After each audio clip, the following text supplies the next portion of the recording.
તો રાધે રાધે, સ્વાગત છે તમારું મારા બ્લોગમાં।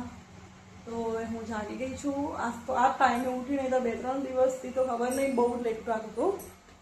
તો હવે જાગી ગઈ છું, નાહી ધોઈ લીધું છે અને હવે લાલાને જગાડી દઈશ, લાલાને ભૂખ લગાવી દઈશ। તો મિત્રો, લાલાને ભૂખ લગાડી દીધો છે અને લાલાને મસ્ત સ્નાન કરાવીને ચંદનથી સ્નાન કરાવ્યું। આજ તો લાલાને ગરમી બહુ પડે છે એટલા માટે તો લાલાને ચંદનથી સ્નાન કરાવીને શ્રૃંગાર કરીને મસ્ત તૈયાર થઈ ગયા છે। તો તમને લોકોને દર્શન કરાવું। તો જોઈ શકો છો કે મારા લાલા બેસી ગયા છે તૈયાર થઈને, શ્રૃંગાર કરીને કેટલા સુંદર દેખાય છે। તો તમે લોકો બી મારા લાલાના દર્શન કરી શકો છો અને કમેન્ટમાં રાધે રાધે લખવાનું ના ભૂલતા। તો ઘણા ખરાને એવો પ્રશ્ન હશે કે હું લાલાને ભોગ લગાડતા, લાલાને સ્નાન કરાવતા, લાલાને તૈયાર કરતા એવા વિડીયો કેમ મતલબ કે નથી ઉતારતી, વ્લોગમાં ઉતારી શકું છું હું। તો અમારા ગુરુ કે છે પ્રેમાનંદ મહારાજજી કે બધી તમે લાલાની ભગવાનની સેવા કરો છો તો એમાં તમને એમને ભોગ લગાડો છો, એમને સ્નાન કરાવો છો, એમને શ્રૃંગાર કરો છો, એ વસ્તુ કંઈ બતાવવા જેવી નથી। તમે એમને ખાલી આરતી ઉતારતો વિડીયો, પછી તમે એમને આરતી ઉતારતો વિડીયો અને એમને તૈયાર કરેલા શ્રૃંગાર કરેલા કેવા દેખાય છે તમે એ બતાવી શકો છો। એમ બધું બતાવવું જરૂરી નથી, એટલા માટે હું જે બતાવવા જેવું હોય છે એ બતાવું છું। લાલાની ફોટા તમને શ્રૃંગાર કરતા, લાલાને આરતી કરતા, કેમ કે અમારા ગુરુજી ના પાડે છે। મેં એમને મનથી ગુરુ કર્યા છે પ્રેમાનંદ મહારાજજીને, તો બસ એટલા માટે હું નથી બતાવતી। નહીંતર મને ઘણા ખરા કહે છે કે તું એમને બતાય, એમનો શ્રૃંગાર કરતો અલગથી વિડીયો લે, એમને ભોગ લગાડતો અલગથી વિડીયો લે, પણ મેં કીધું ના, એ વસ્તુ નહીં, બરાબર ને? તો ચલો હવે લાલાની આરતી કરી દઈશું। તો હું લાલાની આરતીની તૈયારી કરતી હતી અને અમારા આજે માણસે સવારમાં ઉઠી હજુ તો નાહ્યા ધોયા વગર આવીને બેસી ગયા હ। ખબર નહીં પડતી કે નહીં નાહીને બેસી ગયા, હજુ તો અંધારું બી એટલું બધું અજવાળું નહીં થયું, નાહીને બેસી ગયા, એમ નહીં કે ઊંઘીએ। તો કચરો વાળી દીધો છે। આજ તો હું થાકી ગઈ કચરો વાળતા વાળતા, કેમ કે બહુ જ બધું આવ્યું હતું ઉડી ઉડીને। આખું આ બધું વાળ્યું, આખું આંગણું વાળ્યું, એની બહારનું બી આંગણું વાળ્યું। મને વાળતો વાળતો વધારે નહીં 20-25 મિનિટ થઈ ગઈ।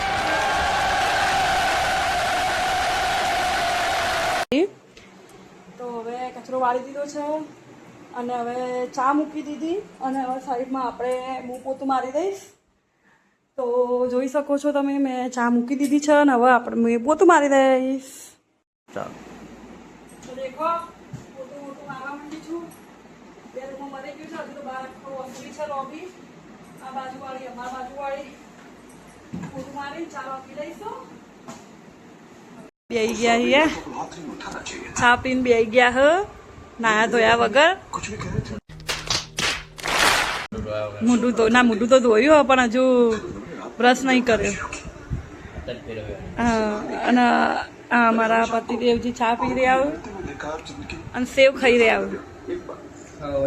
એમ કે હવાઈ જેલી હવે હું ઠંડ કરતી મેરી જિંદગી की क्या कर दी હું તાંગ ખબર પર મારે ખાવાનું નહીં। અને અનુપમા જોઈ રહ્યા, એ દિગ્વિજય રિહાઈ ગયો ને તે અનુપમા મનાવા જેવું। તો બહુ જ બધા કપડાં ધોઈ નાખ્યા, પાણી આવતું નથી એટલા માટે ઓતરે કપડાં ધોઈએ છીએ। તો આ સમાતા બી નહોતા કપડાં, એટલા બધા કપડાં ધોયા છે। દેખો 3, 1, 2, 3 ને 4 ને 5 દોરી ભરીને કપડાં ધોયા છે। દેખો છો બધું કામ કરીને છોડવાઓને પાણી પીને હું બેસી ગઈ છું મારા કોલિંગ કરવા માટે, કેમ કે હવે આજે થઈ છે 30 તારીખ। હવે ખાલી મહિનો પૂરો થવામાં આજની અને કાલની તારીખ 2 દિવસ બાકી છે। તો ટાર્ગેટ પૂરો કરવાનો છે એટલા માટે પ્રેશર વધારે છે। તો ફટફટ બેસી ગઈ છું કોલિંગ કરવા, કેમ કે પછી રસોઈ કરવાની છે એટલા માટે। તો દેખો ઢોકળા બનાવી દીધા છે। અમારા સમીરભાઈ કે દીદી મારે ઢોકળા ખાવા છે, તો એના માટે ઢોકળા કર્યા છે અને ગિલોડી બટેકાનું શાક કરી દીધું છે અને ફટફટ રોટલી કરી નાખી છે। તો હવે લાલાને ધરાવીને અમે લોકો જમવા બેસી જઈશું। તો દેખો વાસણ પતી ગયા છે, જમી લીધું છે અને મસ્ત કપડાં બપડા ઘરમાં લઈને આવી ગઈ છું. કુલર સામે સૂતા છીએ અને મારા ભાઈને કીધું આજ તો પિક્ચર લગાય, ગમે તે ભૂલભુલૈયા કે ભૂલભુલૈયા તો ગમે તે હોરર મૂવી જોવાની ઈચ્છા થઈ છે. તો હવે સૂતા સૂતા કુલરની સામે જમ્યા છીએ તો ઊંઘ આવે ત્યાં સુધી આ મૂવી ચાલુ કર્યું છે ભૂલભુલૈયા 2. તો હું અને મારા ભાઈ હવે હોરર મૂવી જોઈશું. તો અમે મૂવી જોઈ નાખ્યું છે ભૂલભુલૈયા 2 અને મૂવી જોઈને કચરો વાળ્યો, કપડાં વાળ્યા અને હવે મસ્ત મજાની ચા મૂકી દીધી છે. તો સમીરભાઈ અને હું બેના ચા પી રહ્યા છીએ અને શું જોઈ રહ્યા છીએ? મારો વ્લોગ. તો આજે તો કોલિંગ કરવાના નથી કેમ કે ટાર્ગેટ થઈ ગયો છે. તો આજે અને કાલે 2 દિવસ થોડી આમ શાંતિ જીવને અને મારા મોઢાને. સાધના માટે આટલું.